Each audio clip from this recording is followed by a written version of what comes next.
All right, so today we are going to be getting into Chapter 8. So this whole unit really is kind of light on material. Um, Chapters 8 and 9 primarily are going to deal with really fetal development and your actual physiological development from kind of like birth to adolescence. And then Chapter 9 gets more into like your older aging. So not too, hopefully not too terribly difficult. Um, this is though the kind of stuff that if you really want to explore all of it takes quite a bit of time. I mean, I've had graduate courses on just this chapter alone. So you're going to get an overview, and don't worry about knowing all of the fine points, but as long as you know the broad points of this, that's the more important thing here. So let's go ahead and break this down from a fundamental standpoint. All right. Who remembers what our individual constraints are?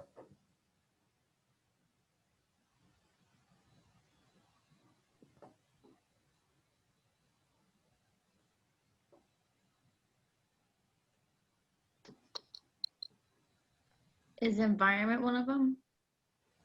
Well, just the individual ones.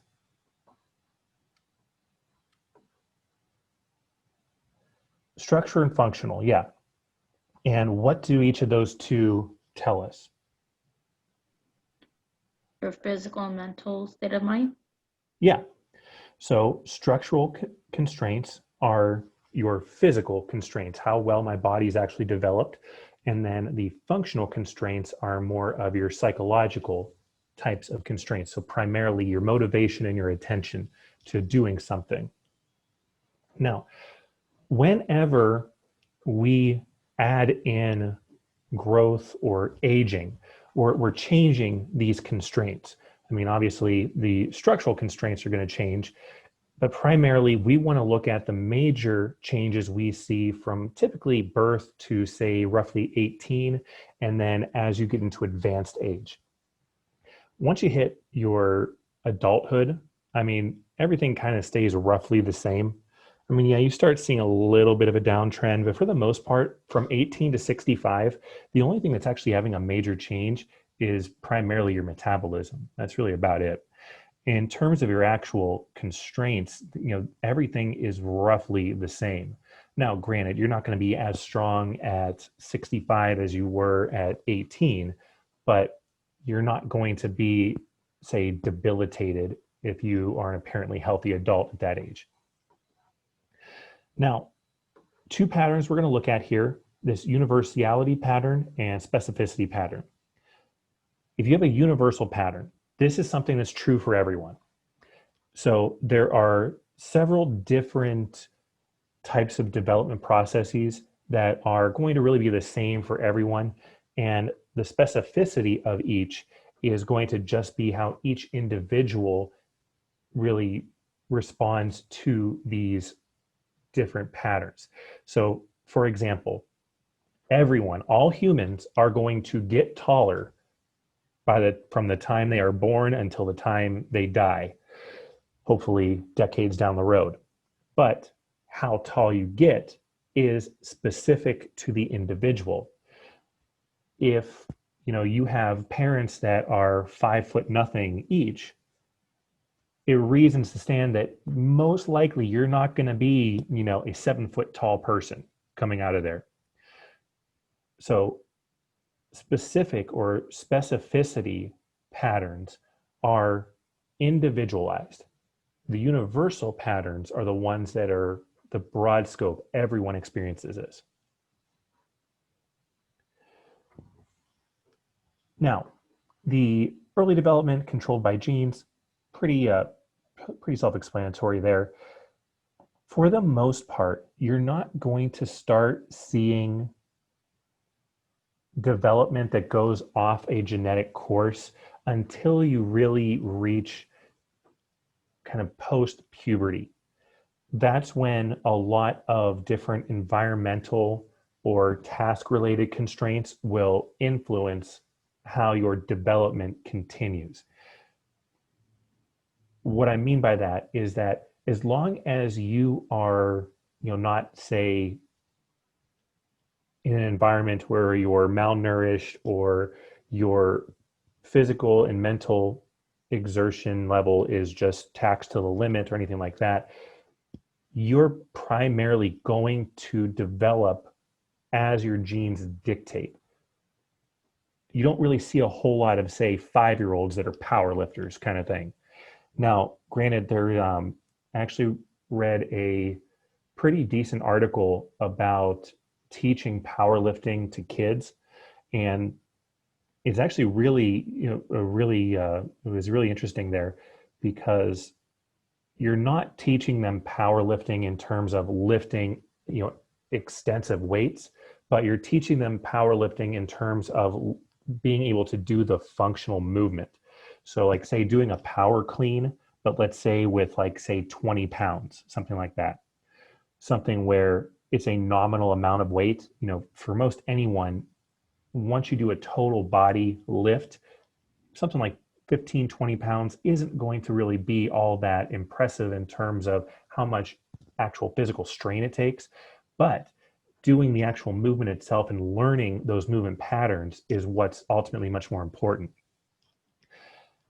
Now, you typically aren't going to see abnormal development at an advanced age. You're going to see this early on in life. There's always some exceptions to the rule. So like, for example, you can develop, say, type 1 diabetes when you're an adult, but for the most part, you're going to essentially be born with that, or that's going to show itself very early on in life.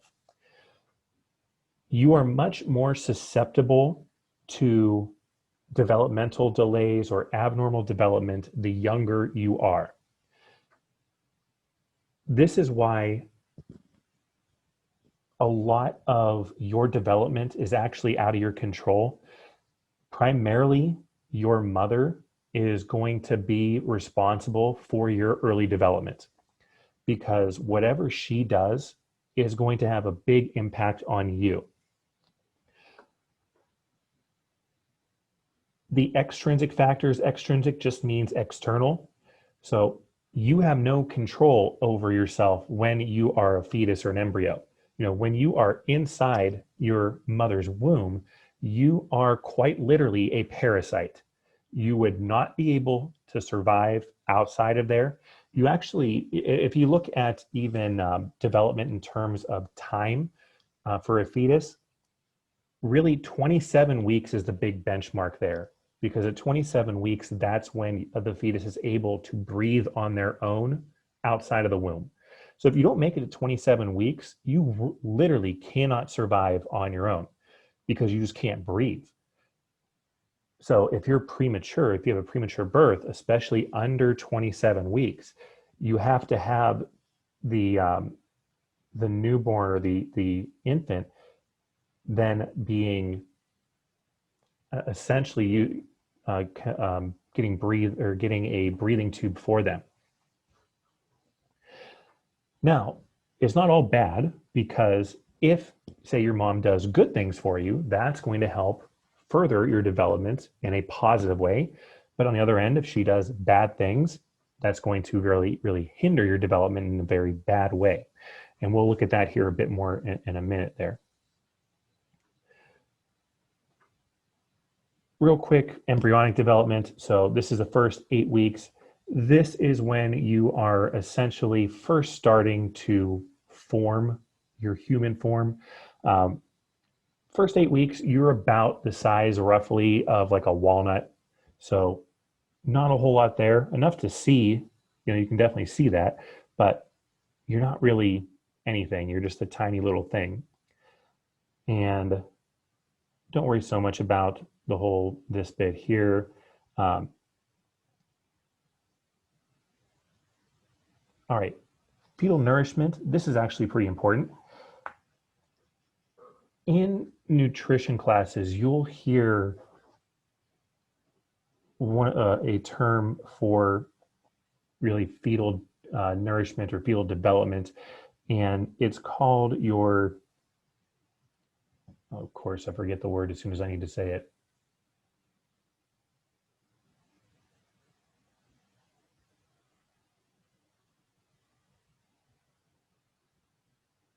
Great, now I can't even think of it.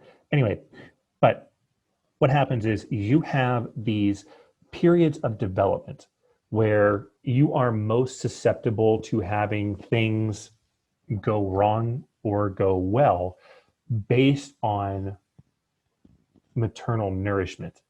So how well your mother feeds herself is going to be directly impacting how a new fetus forms.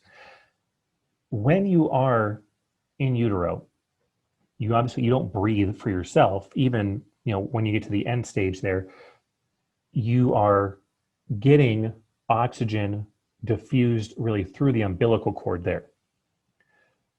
Now, the worse off your mother is health-wise, the worse off the fetus is going to be health-wise. Kind of stands to say there. When you have any sort of abnormal development in utero, so during the actual fetal development, prenatal means you are still in the womb. You have two big things that go wrong here. You either have some sort of congenital defect. This is really primarily a genetic thing. Or you can have something where you have been exposed to some sort of chemical, drug, what have you, that negatively impacts your development. So some of the things you always think of are like, say, alcohol, drugs, that kind of thing, like hard drugs. That can all have a negative effect on prenatal development. All right, big genetic disabilities. When you think of any genetic disabilities or genetic abnormalities at birth, what are some of the big ones that you can think of?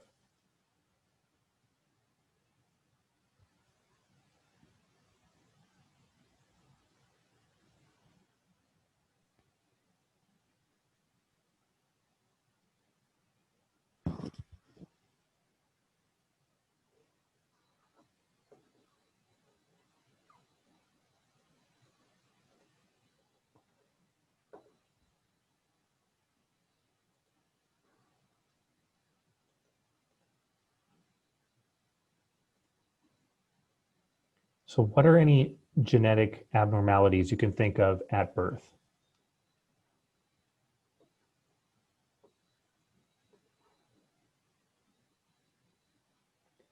Cleft lip, okay, that can happen.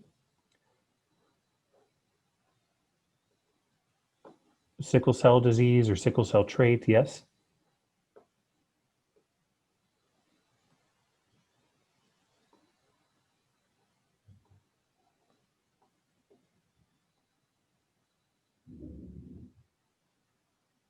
There's two really big ones that you're not yet getting. Like Down syndrome or spina bifida? Yeah, there you go. I guess I'd say three then. Down syndrome or trisomy 23, that is the by the book genetic abnormality there. Your 23rd chromosome is doubled essentially,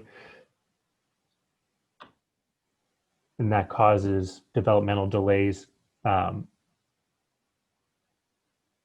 Spina bifida is a big one. Spina bifida is just where your spinal cord grows outside of your body. And this is actually one of the most preventable things that you can really have there. So by having regular folic acid, especially folic acid supplements during pregnancy, it'll greatly reduce the instances of that happening. So for the most part, most people don't need supplements. Supplement is something you need for, if you're not getting enough of some sort of nutrient. However, all pregnant women will benefit from having folic acid supplements. because it actually has been like proven time and time again to be the single factor, at least nutritionally, that can lower your risks of having a child with spina bifida. Another one you'll see is cerebral palsy will happen there. Cerebral palsy is also it's really a spinal issue, but it'll manifest itself in a number of ways. You could have mild cases where you have maybe, say, just an abnormal gait pattern, so your walking's a little bit off, or it can be as severe as being completely, dependent on everyone else for all of your basic necessities, being wheelchair bound, being nonverbal. So I mean, big things there. Now, external causes. These are the ones that are very preventable. When you have an external cause of abnormal development, it means that the mother has done something terribly wrong.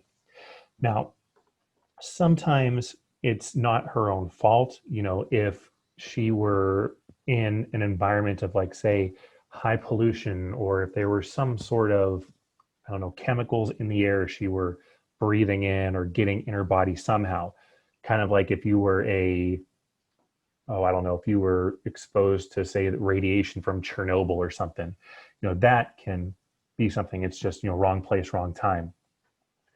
Now, the bigger thing here is this thing called teratogens. Gosh, I'm in trouble with my words today. Now, have any of you ever heard of this?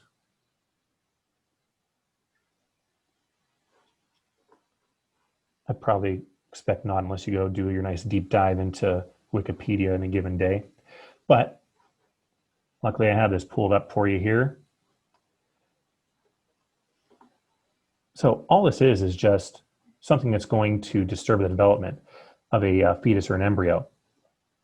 You look at this and you have really just 4 classes of this.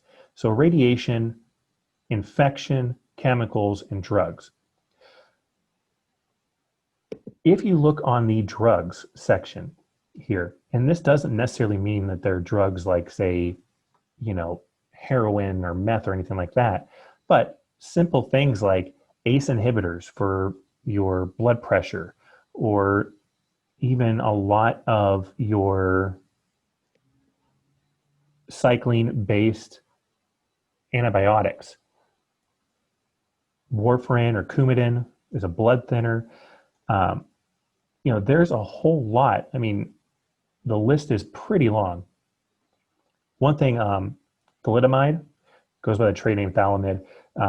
This was actually something that was used as essentially a painkiller back in like the 1950s, but it was actually used to help with oh shoot. Probably would help if you guys could actually see the screen. But yeah, big old list of everything here. Anyways, thalidomide was used back in the 50s as a way to help women that were having essentially a difficult pregnancy. Only problem is that it gave babies flippers. So, and by flippers, I mean undeveloped limbs. So instead of having, a full arm, it would essentially be like, this is your arm, and all from that drug. It was actually banned for the longest time. So from roughly like the late 50s, early 60s up until the early 2000s, it was banned. And then a company called Celgene started using it to treat brain cancer. So terrible for child development, apparently really good for helping those brain tumors though.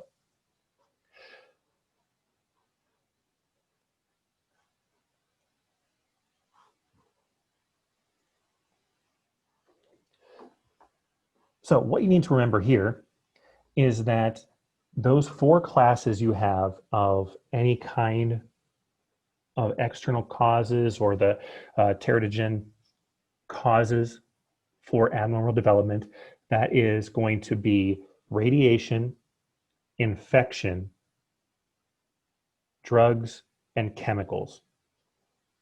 And that'd be like chemical exposure. So those are the 4 classes. You should remember those.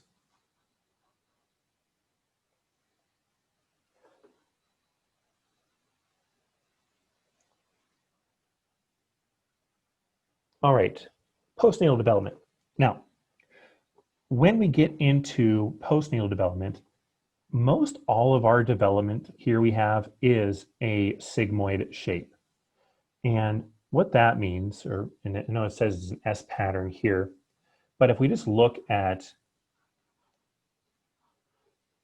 what a sigmoid shape looks like, it's really just like this.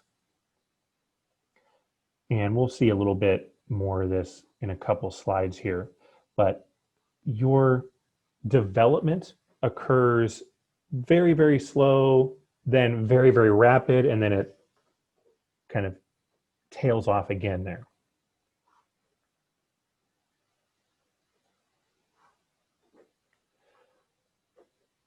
The big developmental milestones we're going to be looking at as far as physiological development is height and weight. So when you grow, you are going to have what's known as a peak height or a height velocity. This just means that how fast do you grow?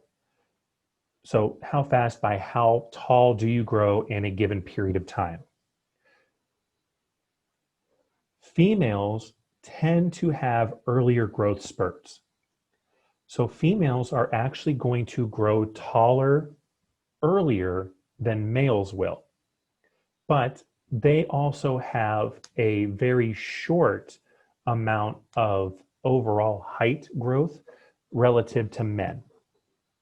So for women, about 11 and a half to 12 years old, that's where you get your peak growth. And about 14 to 16 is when you're done growing. For men, 13 and a half to 14 years old is when you'll typically see a growth spurt. And then you're kind of done growing around 17 or 18. Now there's always exceptions to this. You'll always find someone that, essentially bucks the trend there. But for the most part, once you're out of high school, you're kind of done growing.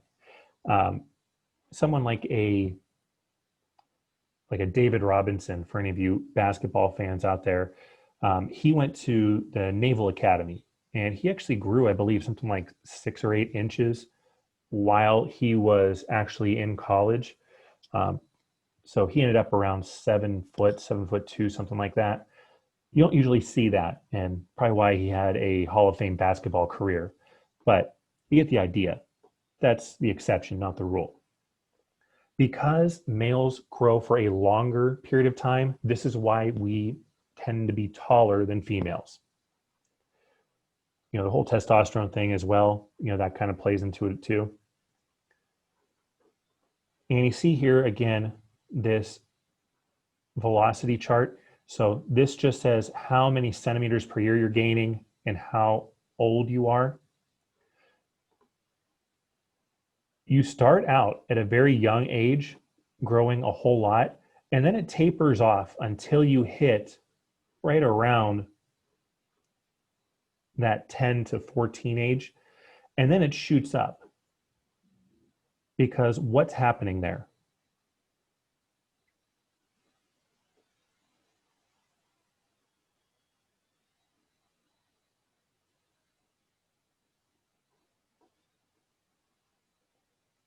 What happens to most everyone around the ages of 10 to 14?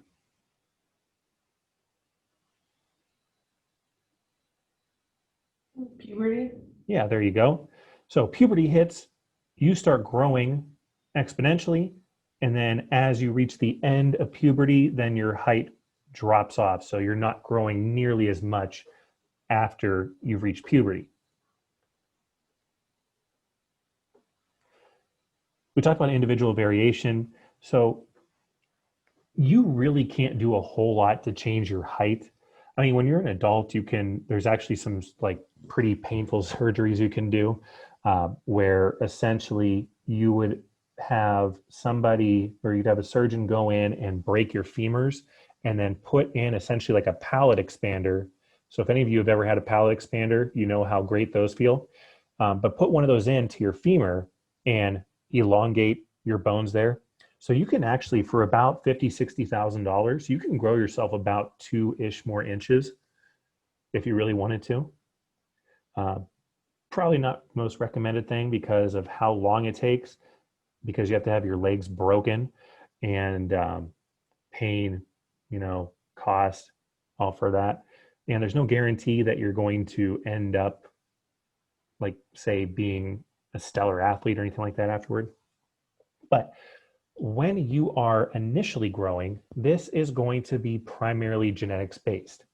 Now, if you had, say, a growth hormone deficiency, sometimes with taking growth hormone injections at a young age, it can help you to speed up your growth to catch up to what you wouldn't normally have.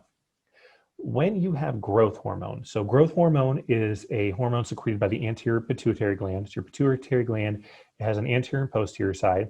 It's responsible for secreting most all of your hormones in your body, but it's about the size of a pea, and it's like in the middle of your brain. So if you looked like almost straight through your ear and you shot a line straight through there, you'd run into your pituitary gland. It essentially, if you look at your uvula in the back of your throat, that's kind of what the pituitary gland looks like. And if you are of normal development, you're going to be secreting a lot of growth hormone when you're young and when you're into that teenage years during puberty to facilitate your growth spurt. Your body's getting bigger, things like that, and then it tapers off. If you didn't produce enough growth hormone, you could take injections of it to help balance that out so you can have a normal growth instead of having a stunted growth. But you also see people that will take growth hormone as an ergogenic aid. That's one of the big things that, say, like Barry Bonds was accused of doing, was taking human growth hormone. And one of the telltale signs of that is that you would have essentially a growth of bone, but not in a good way. The whole thing of why you have so much growth hormone during puberty is because your growth plates haven't sealed yet, or they haven't calcified yet. That's why if you break a bone, like especially a big bone as a child, it can be very, very damaging to your overall growth. So your humerus and your femur are the two biggest bones in terms of, please don't hurt those when you're a kid, because that's going to almost surely affect your overall growth there. But growth hormone is going to cause your bones to elongate. They can do that because the growth plates have not yet calcified. They're not solid yet. Your bones are still partly cartilage, so they are allowed to grow. When those seal off, so when you're done growing, if you start exposing yourself to high levels of growth hormone, you can actually grow additional bone, but typically it's going to be in your forehead and your hands. The condition's called acromegaly, and essentially it's just you get bigger hands and you get a protruding forehead. So almost like if you ever see like a gorilla or an ape, how they have like those foreheads that stick out, you could essentially do that to yourself. And after a while of discontinue of that, you can see some reversion back to a normal state, but it's also why you don't really want to be taking growth hormone, especially after you're done with your growth spurts. Weight, pretty self-explanatory here. Weight's going to be have a lot to do with your actual diet that you have, your physical activity. There are some genetic components with weight. So like there are some actual genetic diseases where you can essentially have a minimal amount of, or a minimal metabolism, and essentially everything you eat just converts to storage fat kind of thing. And the problem with some of those is that those children that have that have almost like an uncontrollable or an insatiable hunger. Even though they really don't need the calories, they'll be eating constantly. And it's, I forget what the name of that is, but it's something that has to be really, really well managed. With your overall weight, again, you're going to increase weight at proportionally to your height. So you're going to gain more weight the taller you grow, and then you are going to finally have a last growth spurt with weight after you're done growing, where your body will start filling out. So you start actually putting on weight to match your body height.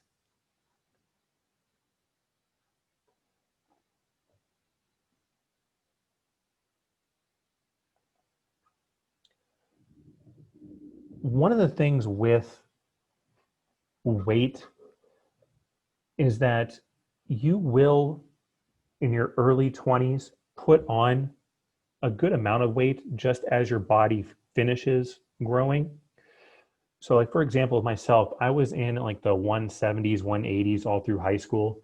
And then when I got to college, and even when I was at my fittest level, I couldn't get myself under 200. Like the best I ever was back in 2010. I had roughly 5-6% body fat. And the lowest my weight ever got was at like roughly 200 pounds even. So no chance to get under that unless like I completely lost all my muscle mass kind of thing. But once you finish your final growth spurt and then you put on your last bit of weight to kind of have your body fill out, you should relatively stay that same weight for most of your adult life. Now, when you, see if I find the, here we go. When you reach later stage life, so we're talking here, when you get into advanced age, you start seeing how your weight declines. But primarily, once you hit 30 to about 60, your weight, unless you do something like put on a ton of weight or lose a ton of weight kind of thing from your own diet, activity, that kind of thing, it should stay roughly the same. When we talked about why it increases here, because your weight's going to increase as your body fills out. Well, why does your weight decrease when you reach advanced age?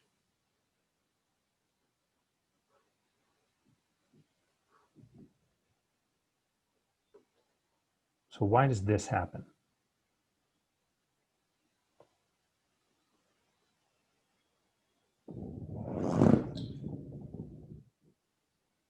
Because like the older you get, the more muscle mass you kind of lose. Yeah, exactly. And do you know what the term is for that? Does it start with a D? No. No.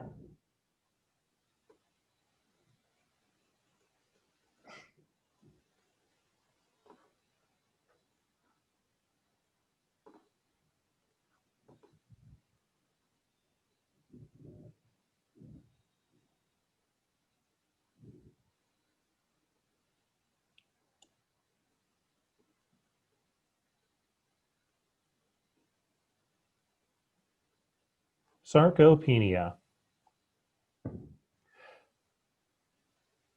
So sarcopenia is just your breakdown of muscle mass and strength as you age. After you hit about 30, you start experiencing sarcopenia. And what that just means is that your body is going to start breaking down your muscle unless you do something about it. So if you are doing like strength training and stuff like that, you're going to negate that. But you will lose, if you were, say, just relatively sedentary, about 1% muscle mass per year after the age of 30. And it doesn't seem like a lot, but as you go on, that really means a lot. This becomes a lot more prominent as you reach advanced age. So you're losing weight naturally, but it's usually because of a loss of muscle mass. The number one reason for people to lose independence is for a lack of mobility. If you are ever wheelchair bound, you are going to lose independence somehow. You're not going to be able to take care of yourself in every way you can right now. So it's very important that you maintain your mobility, because roughly, for the most part, if you go or become wheelchair bound without having, like, say, an injury or an illness causing it, you usually only live less than 5 years after that. So maintaining independence is one of the biggest factors in having not only a longer life, but having a longer quality life. I mean, I don't know how many of you would want to be essentially kind of like a prisoner trapped in your own body, but that's the kind of thing that does happen.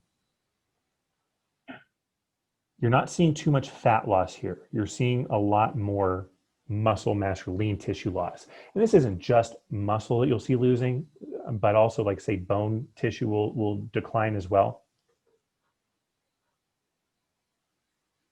Oops.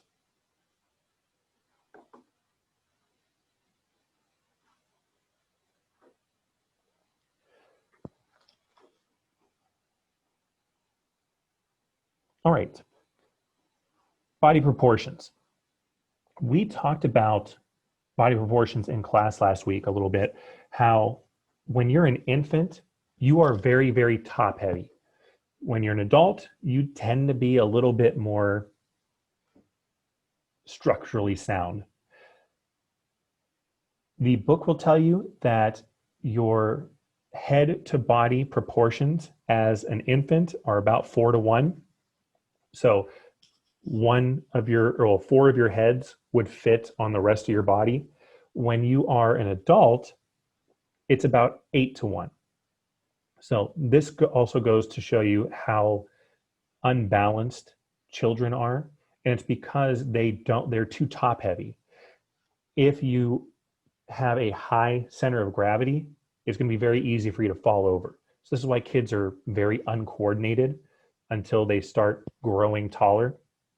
This is also why, for the most part, adults should have an easier time with balance, especially with, like, say, walking, than, say, a 1-year-old will. But when we look at proportions here, when you are at an adult age, do you always have the same proportions for your body?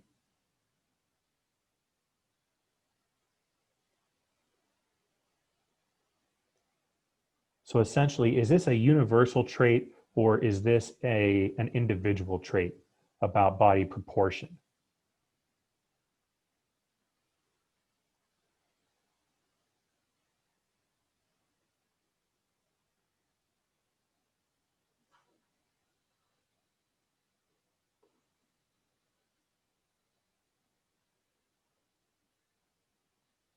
But didn't you say that we always keep growing? So wouldn't it keep changing? Well, I mean, we do keep growing, up until you reach adulthood, but I'm talking about, let's say, when you are done growing, is your proportion of, like, say, your arms to your total height, or your head to your total height, your legs to your total height, that kind of thing, are those all going to be pretty universal, or those can be individual? I'd say individual, Why? because, like, just for example, like, my boyfriend's probably like 6'2", and I'm only like maybe 5'3", and like our legs are the same length, but like I have a shorter torso and he has a longer torso. So like those proportions would be completely different. Okay. So it would be like more individual. That's what I think. I could be wrong, obviously, but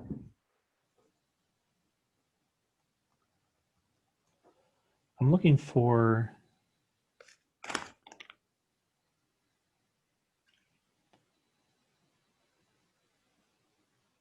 there's a particular picture I'm looking for.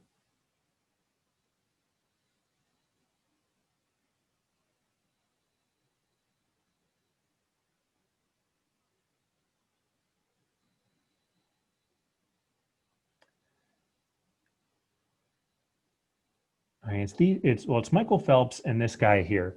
I forget what his name is, but he is a Kenyan marathon runner, and he is all of, I believe, like 5'9", And Michael Phelps is, I believe, what, 6'3", 6'4", something like that.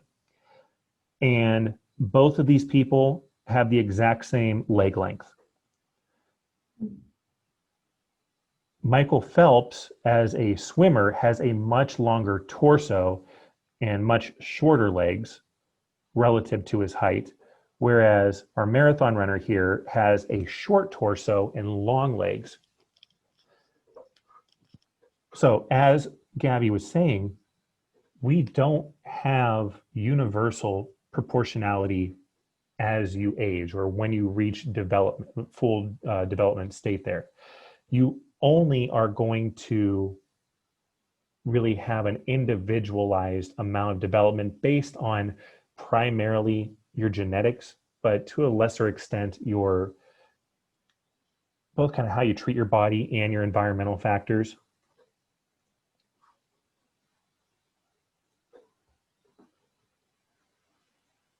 Some people are going to have, say, bigger hands. Some people are going to have longer arms, longer legs, shorter legs, all that kind of thing. Highly individualized, but it's primarily going to be, based on your genetic component. You look at someone who can palm a basketball, and typically a person that palms a basketball is going to have longer fingers relative to their palm of their hand. For myself, I have essentially a carbon copy of my dad's hand. My palm, if I go from where my carpal bones are to the distal end of my middle finger metacarpal here, that is actually a lot longer than the length of my middle finger. This makes it a lot more difficult for me to palm a basketball, like a regulation size basketball. Now, a girl's ball, like a girl's collegiate ball, I can do easy because it's, well, smaller. But with having a bigger palm, it's a lot harder to palm a basketball because the palm isn't where you grip it. You need to grip with the fingers. Well, if your fingers are smaller or shorter, you're not going to have as good of a grip. Also with, like, say, throwing a ball overhead, especially like throwing a baseball, if I have shorter fingers, it's actually going to decrease my velocity. Your velocity of throwing a pitch ends with the A2 pulley you have in your middle finger. So how you can pull your middle finger down as you throw, that is going to be the end or the terminal end to your kinetic chain. So if your middle finger is longer, you'll be able to throw faster because you'll be able to have more of a force down with that. So moral of the story here, body proportions are all individual. All right, so we've talked about this here, physiological maturation, pretty self-explanatory. I'm not going to get too big into the secondary sex characteristics. We don't really need to go too deep into that because that's, I mean, yes, it is an important physiological growth development, but it's not something that we're really so concerned about in motor development. Okay, this here is kind of one of the last things I want to talk about before we get into the last part here with advanced aging, but your implications of your maturation rate. So this just means is, or what this just means is how early do you grow? If you have an early growth spurt versus a late growth spurt, what do you think this is going to mean in terms of your athletics or athletic ability?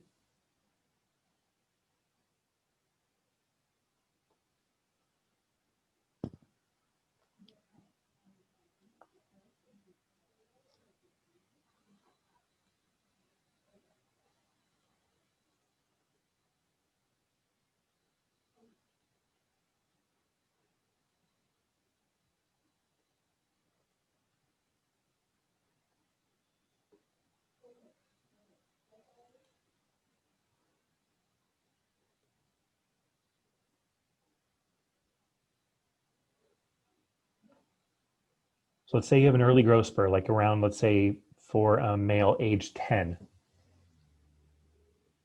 What is that going to do for for you in terms of athletics?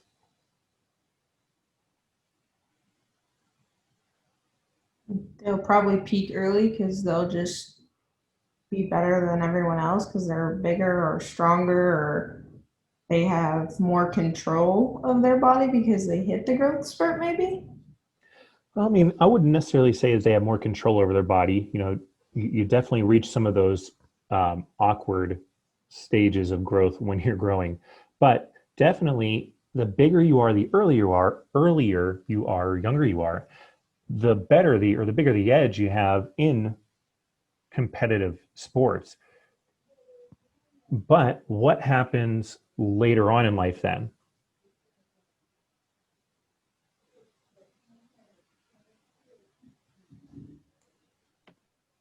You're kind of considered not one of like the biggest, strongest kids because other kids are gonna eventually catch up to you.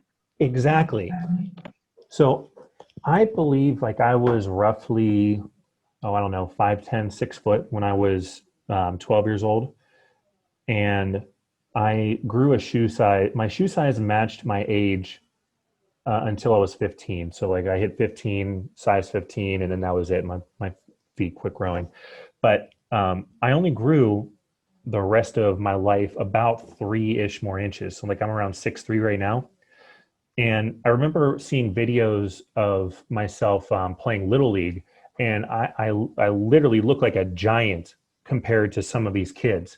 I remember one of my buddies I played with was something like 4'6" or something when we were 12, like tiny. I mean, he ended up only growing to like 5'7" or something like that, but he was tiny then. And it looks like, you know, you have this adult, like a parent with their child kind of thing, which was how big of a discrepancy it was.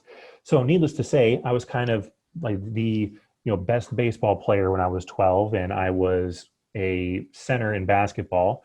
But then when I got to high school and I'm 6'3", I mean, still it's pretty tall, but in basketball cases, how big is a 6'3" person in basketball? Average. Yeah. So Steph Curry is 6'3". And what position does he play? I have no idea. Point guard. Yeah. And he can shoot 3-pointers from the half court line and make them. And that's why he makes $40 million a year.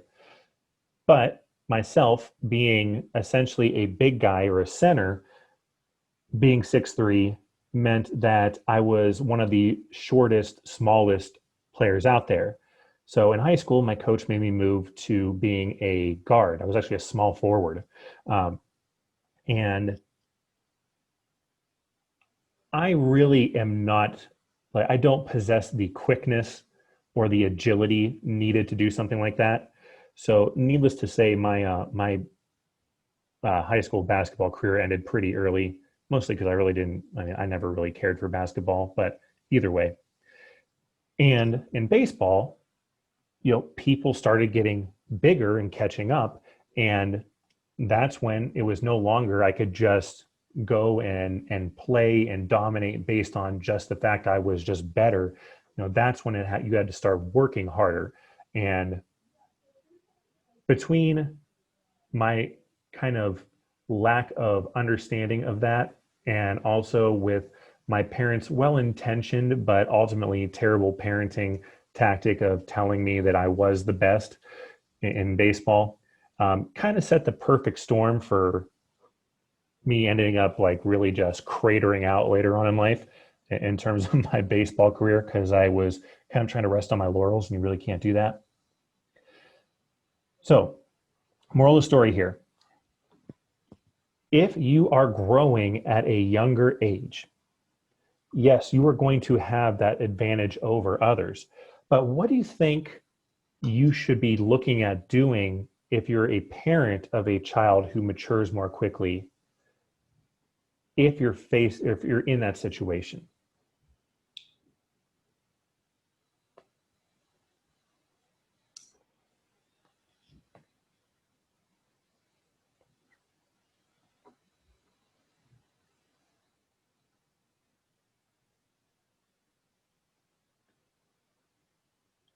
So like use me for an example.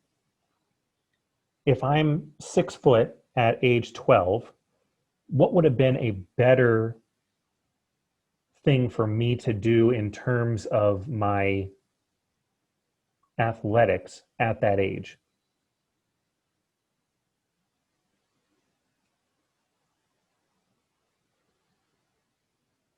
Not get so comfortable and work more like on your skill because eventually everyone was going to catch up to you. Okay. And out. One of the things you can very easily do, well, hopefully easily do, is play up. Think about if you were, say playing softball. Would it do you any good as a college player to be playing against a high school team? No, Why? because you're already like better than everyone else. So like you need more competition or people to push you to be better. Exactly. So yes, let's now, and if we go back to our constraints, definitely being the star athlete is going to be really good for which constraint? Sorry, could you ask the question again?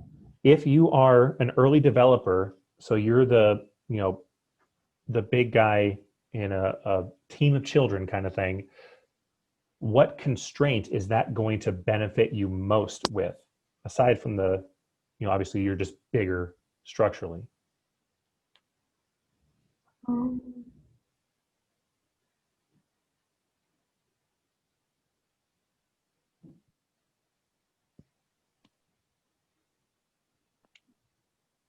I don't know. I want to say functional, but I think that's wrong. Well, why do you think functional? Um, because like I said earlier, like you don't want to be so young and like good and playing on a team where like you're just better than everybody and like end up having a big head. So then if you play with people that are older than you and you're kind of like competing with them or like having to push yourself more, then like mentally you're I don't know, like kind of growing in that way. I don't know. It's actually the right answer, but a backwards rationalization. So yes, functional constraints would be most benefited by a child who essentially dominates over everyone, because you are going to build up a better sense of self if you are just better than everyone, if you're playing better than everyone. This hopefully translates into you having more attention and more motivation to play and develop at the sport.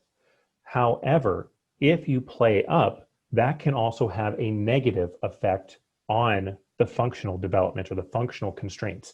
Because if I play up and I'm challenging myself, but I'm not dominating the way I used to, think about how that could affect someone's mental state. Yes, you're getting better, but are you seeing the actual product of that?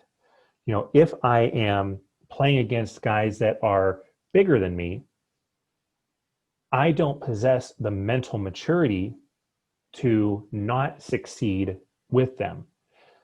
So if I do succeed, it's great, problem solved. But if I'm not succeeding, you look at what that can do, essentially getting beat down mentally because you are the best in your age group, but you are too far ahead of the rest of your competition in that age to make it really worth your while. But you move up, and now let's say you're at the bottom of the pack there. Now, yes, you still keep working because it's going to make you ultimately better, but psychologically, you have to also take in what that could potentially do to you there. Does that kind of make sense? Yeah. Now, what about the second part here? How concerned should we be if a young teen seems more awkward than he or she was in childhood?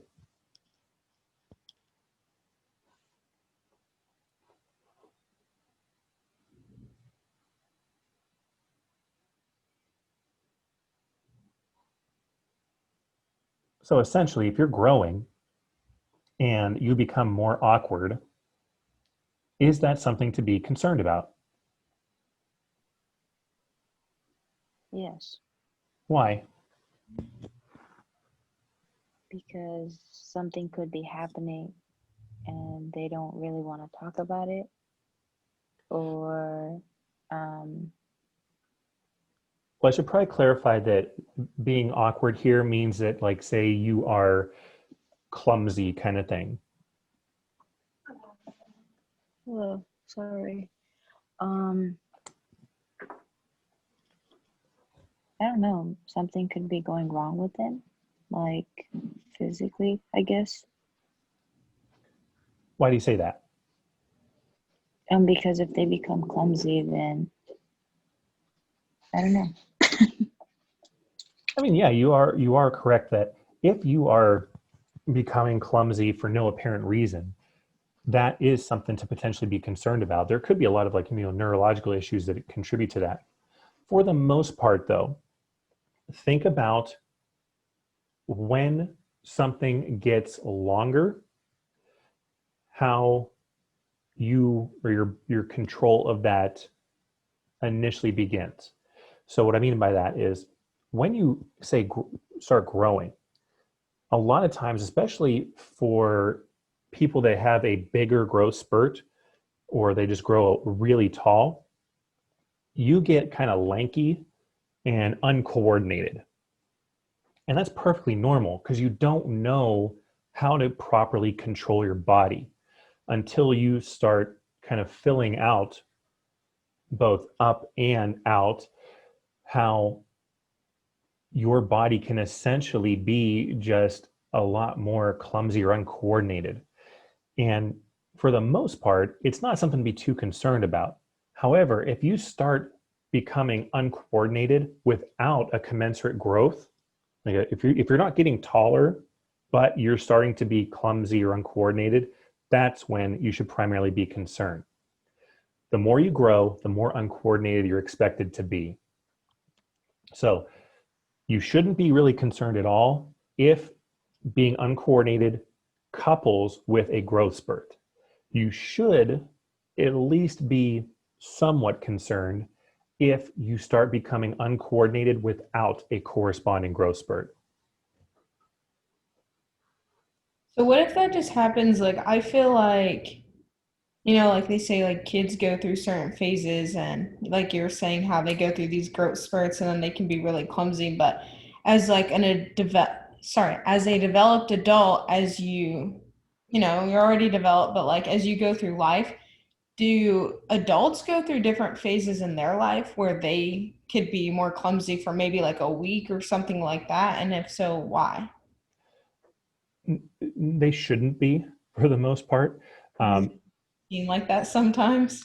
Yeah, it can, but usually it's from some other factor. I wonder if you'll be able to see this at all.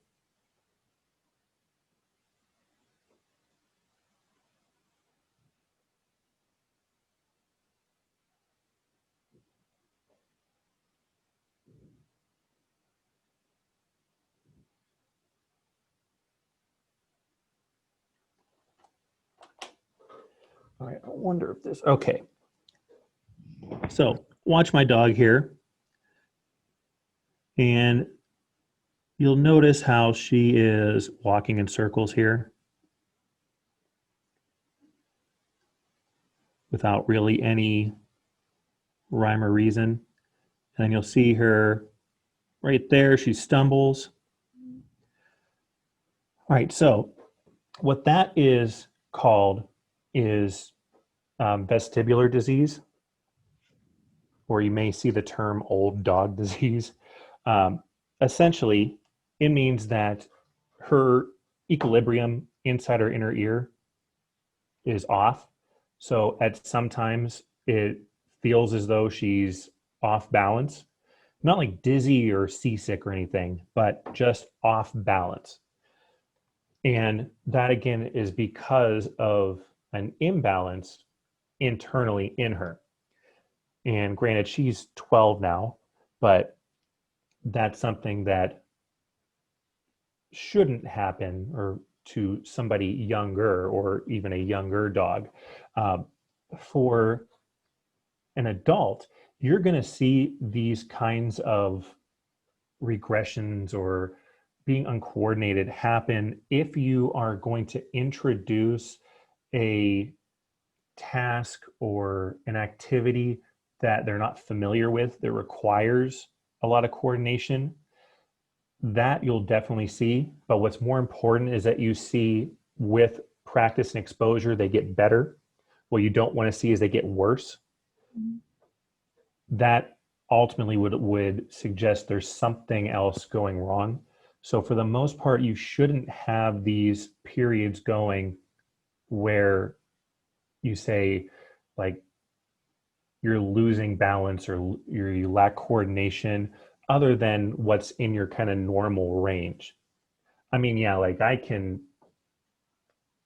for example, yesterday I cut open my finger terribly by hitting the edge of a door. And yeah, that's not something normal that happens, but at the same time, it wasn't like I, completely lost balance and I, ran into the door kind of thing. So you get those things, but as long as it's within your roughly normal range, you shouldn't experience any of the big swings unless something else is going wrong. Okay. So just a very long-winded way to say no.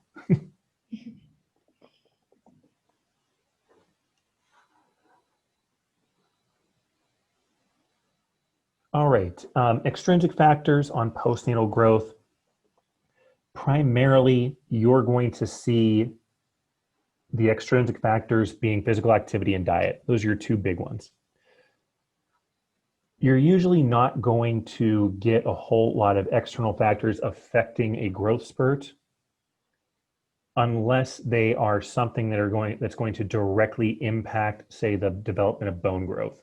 So if you did something where you lost the ability to produce growth hormone, or if you took excessive growth hormone when you were younger, then yes, you are going to see those are extrinsic factors that are going to cause you to either grow or stay small.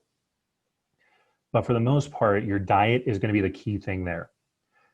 If you're malnourished, that will definitely have a negative effect on your growth.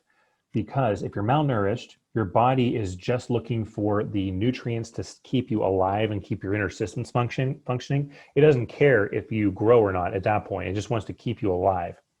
So you can actually negatively affect your growth and not reach your full potential if you're malnourished during your times of critical period. That's it.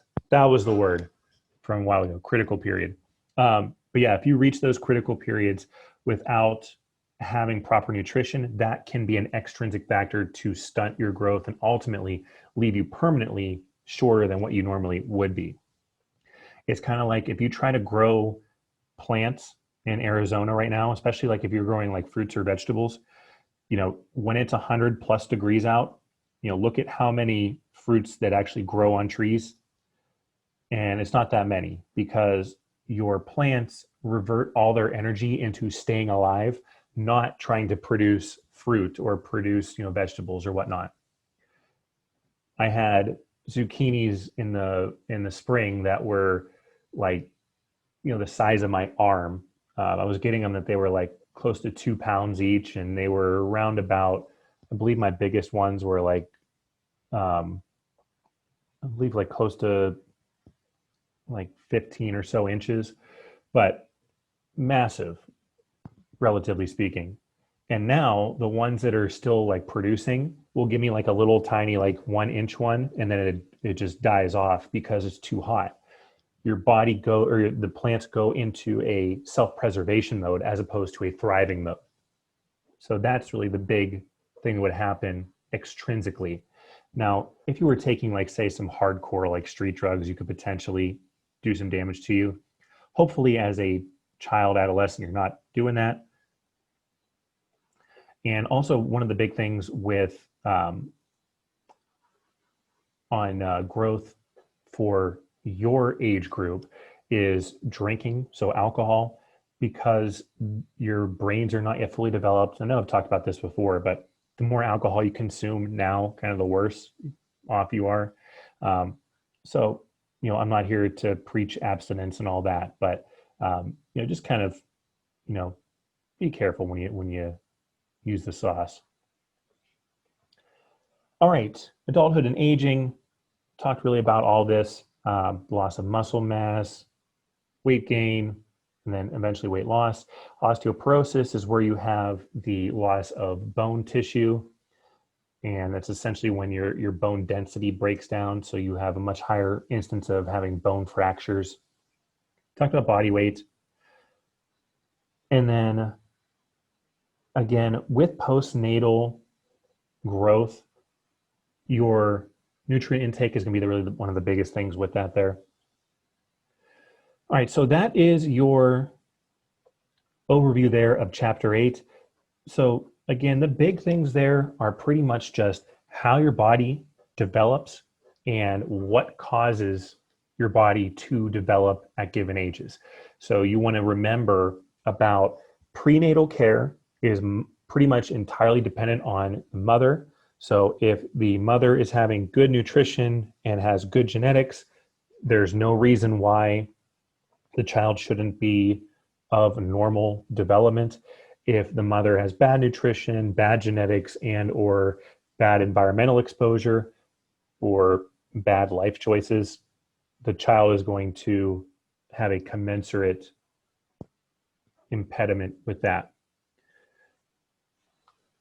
But yeah, so that is everything new I have for you there. On Wednesday, we'll be going over Chapter 9, and then we will be moving on from there. So if you guys have any other questions, I will stick around until you all leave. If not, I will see you all on Wednesday.